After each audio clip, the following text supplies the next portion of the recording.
Je vous souhaite la bienvenue dans cette troisième vidéo. Nous allons parler de votre plan d'action, nous allons parler de votre stratégie. Alors maintenant vous avez la recette pour cultiver la bonne terre. Vous savez où trouver les bonnes graines de votre détermination pour les mettre juste là. Et maintenant je vais vous expliquer comment arroser tout ça. Comment faire briller le soleil pour faire pousser ces graines de détermination et pour vous permettre d'atteindre votre but. Ok? Comment faire ça? Avoir une structure, un plan, une stratégie. Cette stratégie, elle doit être propre à vous-même, personnelle. On est tous différents. Il y a autant de stratégies que de personnalités différentes. Mais il y a des lois communes à tous ceux et celles qui réussissent. Et c'est ça que je vais vous partager maintenant dans cette vidéo. Il y a 3 points super importants. 1. Vous connaître. Qui êtes-vous? Faites des activités qui vous apprennent à vous connaître. Formez-vous, faites des séminaires, faites des ateliers, faites-vous coacher, faites-vous accompagner psychologiquement s'il faut. Je vous donne un exemple très intime, très personnel. Durant de très nombreuses années, entre mes 17 et mes 35 ans, donc pendant presque 20 ans, je me suis retrouvé en couple, puis célibataire, en couple, puis célibataire, en couple, puis célibataire, etc., etc., etc. Vraiment une vie privée complètement en dents de scie, avec des histoires dans lesquelles je m'engageais profondément avec beaucoup d'intensité, et puis ça partait totalement en vrille. Et je me posais vraiment la question, moi qui suis super sensible à la douceur, à la bienveillance chez quelqu'un, pourquoi est-ce que je me retrouvais toujours dans des situations compliquées avec des filles qui deviennent complètement hystériques, super jalouses et qui m'emprisonnent dans une vie qui ne me convenait pas en fait. Moi qui aime tellement ma liberté. Et un jour, je me suis dit c'est pas possible. C'est pas possible que je me retrouve toujours dans les mêmes situations. Il y a quelque chose qui doit vraiment venir de moi. C'est pas possible. Et donc à ce moment-là, je décide de me faire accompagner, de me faire coacher, d'aller raconter ces épisodes de ma vie à quelqu'un. Et cet accompagnement a mis en lumière quelque chose qui m'a appris à me connaître comme jamais je me suis connu, qui a complètement changé ma vie. Cette dame qui m'accompagnait un jour me propose une lecture. Et ce livre a changé ma vie, a changé mon rapport à moi-même et à la vie que je menais. Ça a été vraiment une révélation.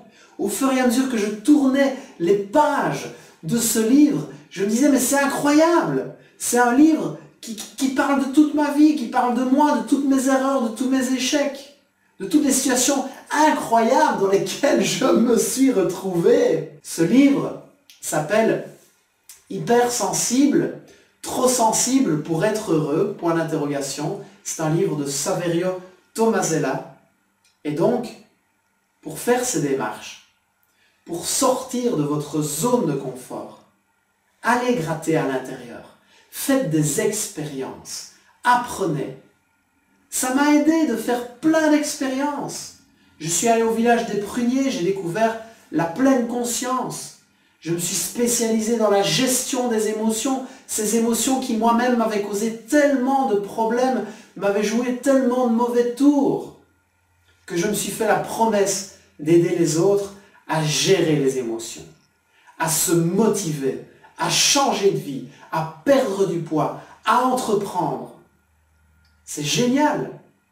J'ai découvert la méditation, ça m'a permis d'avoir beaucoup de douceur, beaucoup de bienveillance, d'apprendre à mieux me connaître, à mieux me respecter, à me dire que le passé est passé, que ce sont des leçons, et que si le passé refait surface et qu'il n'a plus rien à vous apprendre, ne l'écoutez pas. Peu importe votre passé, ce qui vous intéresse, c'est votre avenir. Votre passé ne définit pas qui vous êtes. Il y a toujours un déclic qui intervient à un moment de votre vie. Une petite voix qui va commencer à vous dire « Tu es capable, tu peux y arriver, tu peux réaliser tout ce que tu veux, Tu peux te libérer de ce surpoids qui t'accompagne depuis tant d'années. Déposer votre sac à dos rempli de pierres plus lourdes les unes que les autres. Elles représentent vos erreurs, vos échecs, vos lamentations. L'échec et le passé sont intéressants à un point de vue, celui de vous donner une leçon, un apprentissage. Quand vous l'avez analysé, que vous l'avez appris et retenu cette leçon, laissez aller le passé et le passé vous laissera aller. Si on prend l'histoire d'Henry Ford, il a commencé comme simple apprenti et puis il est devenu patron à force de travail, à force de persévérance. Puis il a fait faillite, mais il avait toujours un rêve, une vision, un idéal. Rendre son invention accessible au public le plus large possible. Il a créé une marque automobile et il est devenu milliardaire. Il a prononcé une parole célèbre. Il a dit « Peu importe que vous pensiez que vous pouvez le faire ou que vous êtes incapable de le faire, dans les deux cas, vous avez raison. » On va prendre un exemple pour bien vous faire comprendre ça. Vous souhaitez perdre du poids. Vous avez, première possibilité, une petite voix dans votre tête qui vous dit « Tu n'y arriveras pas. Ça va être difficile. Dans le passé, tu as connu l'échec et ça risque d'être encore le cas. » Si vous vous dites ça, alors il y a de grandes chances que vos projets connaissent l'issue que vous leur prédisez. Si vous vous dites que vous êtes persuadé que vous allez atteindre votre objectif, que vous avez la vision, que vous avez votre pourquoi, eh bien, que vous êtes persuadé que vous allez y arriver, eh bien, vous allez y arriver. Si on prend une autre histoire, celle d'Abraham Lincoln, il a perdu son père à l'âge de 10 ans. Il a été garçon de charrue jusqu'à 21 ans. Il y a 3 de ses 4 enfants qui vont décéder. Il perd sa première femme. Sa seconde femme la refuse en mariage. Mais il avait un rêve, une vision, abolir l'esclavage. Il a été élu président des États-Unis en 1860. C'est un superbe exemple pour vous expliquer que peu importe le contexte dans lequel vous êtes, peu importe votre passé, vous êtes capable de réaliser tout ce que vous voulez entreprendre. Alors pas d'excuses du genre « Oui, mais moi j'ai des enfants dont je dois m'occuper, j'ai pas le temps de faire de l'exercice. Oui, mais moi je fais les pauses, je suis fatigué, j'ai pas le temps de manger vraiment ce que je veux, de me préparer des bonnes choses. Oui, mais moi je suis comme ça depuis que je suis toute petite. » Non, non, non, non, non. Il faut du courage pour laisser les choses aller, pour lâcher prise des choses qui vous ont blessé, déçu, qui vous ont fait saigner le cœur. Peut-être que vous avez perdu une maison, peut-être que vous avez un couple qui a volé en éclats, peut-être qu'il y a des proches qui vous ont trahi. Il faut du courage pour laisser aller tout ça. Mais vous avez du courage. Ayez l'espoir, ayez la foi de croire que ce qui vous attend demain est bien meilleur que ce que vous avez toujours vécu. Apprenez à pardonner. Si vous ne pardonnez pas, vous allez rester dans la souffrance. Et ça va vous empêcher d'aller plus loin, d'aller de l'avant. Si la souffrance est présente dans votre esprit, alors elle est présente dans votre vie. D'ailleurs, je vais vous raconter une anecdote par rapport à ça. À un moment donné dans ma vie, j'arrêtais pas de sortir, j'avais arrêté mes études, ça n'allait pas du tout. Et c'était extrêmement compliqué avec mes parents. Et à un moment donné, ils décident de me mettre à la porte de chez eux. Et je leur en ai longtemps voulu de cela. Ça a duré des années. Et pendant toutes ces années, j'étais incapable de construire quoi que ce soit. Et un jour, on a discuté. On a discuté de tout ça. Je leur ai expliqué ce que j'avais sur le cœur. Je leur ai expliqué ce que je leur reprochais. Ils m'ont expliqué pourquoi ils ont fait ça. Et on s'est pardonné mutuellement. Et depuis ce moment-là, ça a tout changé. Ça a libéré le passé. Ça m'a permis de pouvoir me concentrer sur le présent et de construire le futur et de voir les solutions. Quand on est dans la souffrance, quand on est dans les émotions négatives, on est comme dans le brouillard. On ne voit pas les solutions. On se focalise sur les problèmes. Ok ? Alors maintenant, il est temps de décider une bonne fois pour toutes si vous voulez embrasser votre futur ou si vous voulez rester planté au sol, sur place, en regardant votre passé. C'est une décision que vous seul pouvez prendre. Si vous voulez avoir plus à partir de maintenant que ce que vous avez toujours eu, alors vous devez laisser partir ce que vous avez vécu jusqu'ici. Retenir la leçon, l'apprentissage et laisser partir. Ce que j'essaie de vous dire, c'est que vous pouvez avoir un nouveau vous, un nouveau corps, mais vous n'y arriverez pas si vous n'avez pas un nouvel état d'esprit. Chaque moment que la vie vous donne est un moment magnifique, magique. Si vous regardez constamment en arrière, vous n'avez plus d'énergie à consacrer à ce qui est en train de se passer autour de vous, là maintenant, au moment présent. Si vous êtes toujours ailleurs dans vos pensées, alors votre passé est derrière. Concentrez-vous sur les solutions, pas sur les problèmes. Ok? Le passé est passé, le futur est incertain et le présent est un cadeau. C'est une superbe citation. Laissez les soucis s'évaporer et recevez ce que vous vivez maintenant comme un cadeau. On s'en fout de ce que les gens pensent, ça n'a aucune importance. Ce qui compte, c'est que ce que vous pensez de vous-même. Vous ne serez jamais vaincu à propos de ce que les gens disent de vous. Vous serez vaincu par rapport à ce que vous pensez de vous-même. Vous ne serez jamais vaincu par rapport à ce que les autres disent de vous. Vous serez vaincu par rapport à ce que vous pensez de vous-même. Je ne peux pas regarder en avant en même temps que je regarde en arrière. Les obstacles qui arrivent, je ne les verrai pas. D'accord? Je ne verrai pas le champ. Ok? Ne laissez pas les rumeurs, les remarques, les regards, les ragots détruire vos opportunités. Vous avez l'opportunité de devenir la meilleure version de vous-même, de prendre le contrôle de chaque seconde, chaque minute, chaque jour, chaque semaine, chaque mois, chaque année que vous allez passer à partir de maintenant. C'est votre vie. Chaque jour, quand vous vous réveillez, vous avez deux options. Vous pouvez regarder le réveil, le mettre sur répéter dans 5 minutes, et puis encore 5 minutes, et puis encore 5 minutes, et puis encore 5 minutes, et vous rendormir, et rêver. Alors vous pouvez vous lever, en vous levant d'un coup, en levant les bras en l'air, en mettant votre chanson préférée, en dansant, et en ayant de la gratitude pour cette journée magnifique qui va vous permettre de réaliser vos rêves. Rêvez grand, commencez petit, agissez maintenant.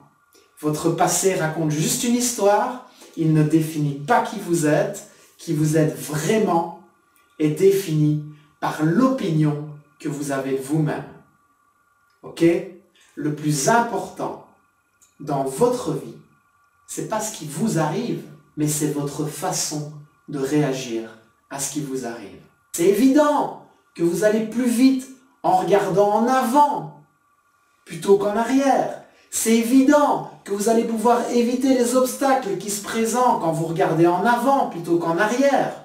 Maintenant, c'est important de jeter un coup d'œil sur le passé pour analyser ses échecs et ses succès.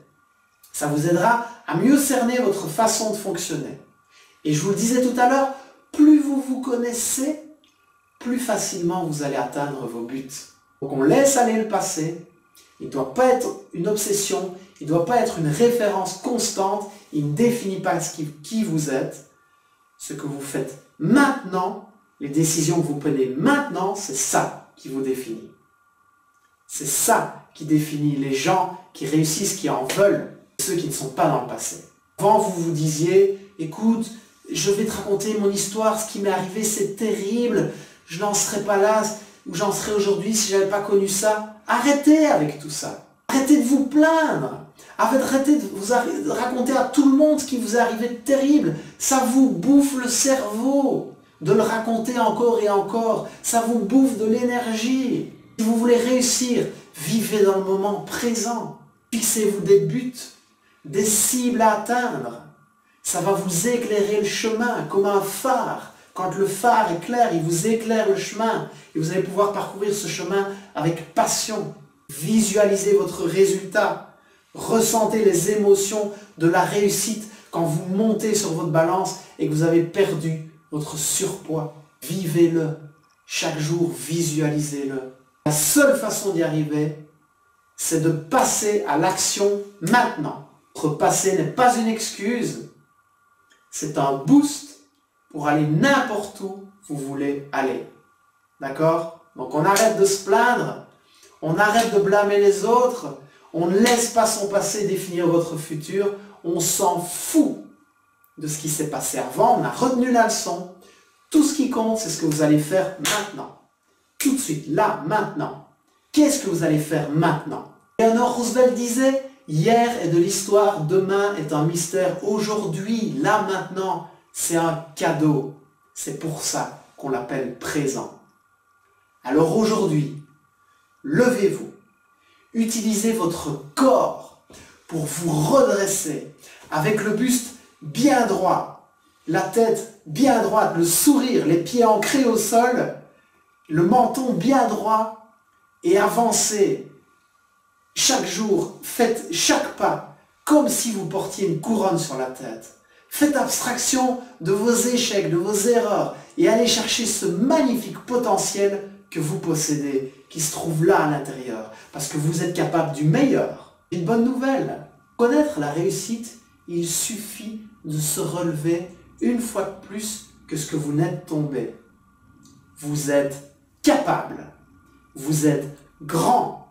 La décision que vous prenez en perdant du poids et en vous rapprochant de votre objectif va vous épanouir.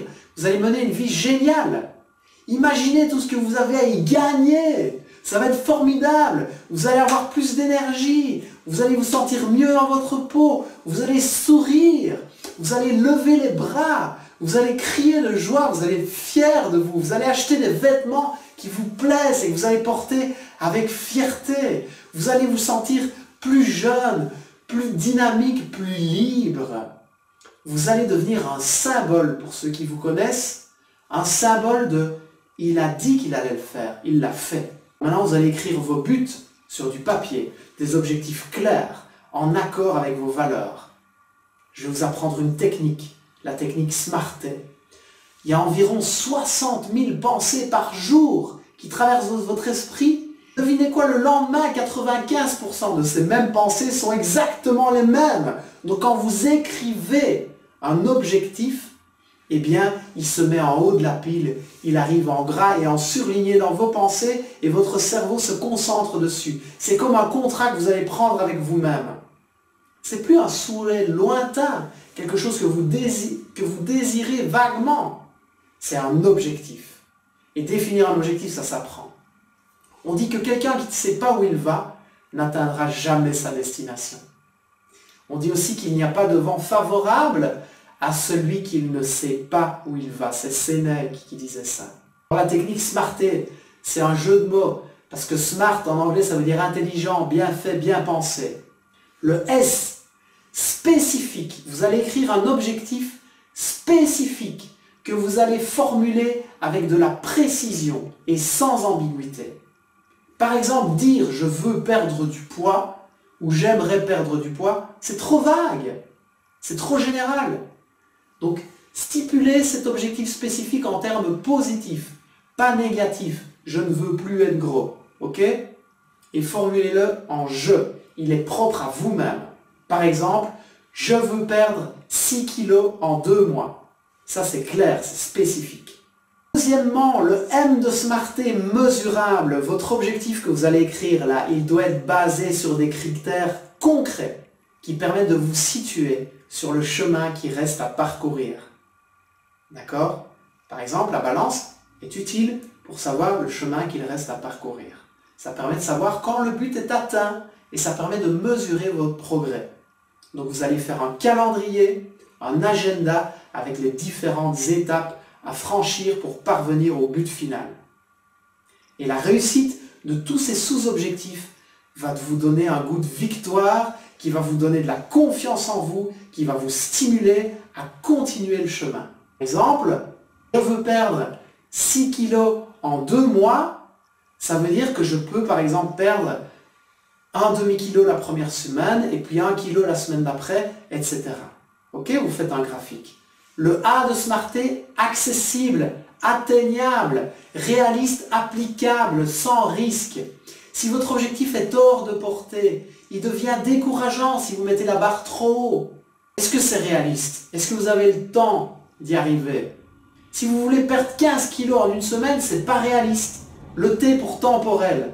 Définissez un délai et une quantité à perdre. C'est une contrainte qui va vous imposer une légère pression qui va augmenter votre productivité. Si vous n'êtes pas pressé par le temps, il n'y aura pas d'urgence à réaliser votre but. Et le E, c'est écologique. Est-ce que votre objectif est adapté à l'équilibre de votre quotidien, votre travail, votre emploi du temps, votre vie de famille, et à ceux qui en font partie? Demandez-vous si l'harmonie qui règne avec ceux qui vous entourent n'est pas menacée par votre objectif. D'accord? Si votre objectif vous demande des efforts surhumains, eh bien vous allez risquer de vous éloigner de vos proches. Or, vos proches, votre entourage, peuvent devenir votre meilleur allié.